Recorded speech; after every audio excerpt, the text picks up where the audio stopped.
Hello, viewers. Today's blog post is about computing sulfur dioxide. Dear viewers, my name is Nakash Namara.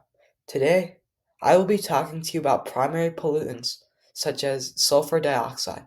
I will also be talking about how we can use computers to better understand the impacts of primary pollutants like sulfur dioxide.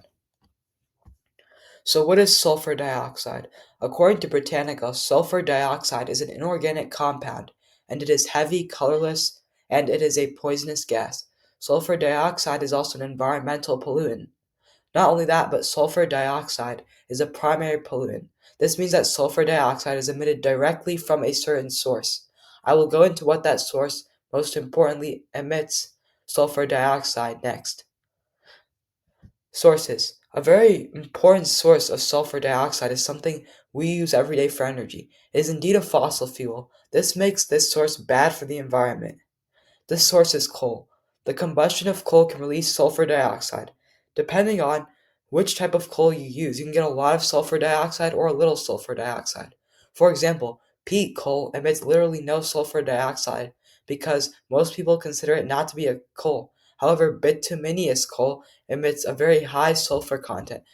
While coal emits 70% of all sulfur dioxide, other sources include diesel fuel, volcanoes, and even fire.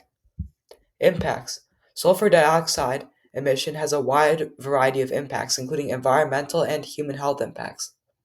A very huge important impact is this emission of sulfur dioxide, and this emission can cause respiratory irritation. This irritation is caused in your lungs and it can stop you from breathing. It can make you struggle to breathe, or maybe you can even stop breathing because of this. The issues this emission causes are asthma, lung cancer, and even bronchitis. This is all dangerous.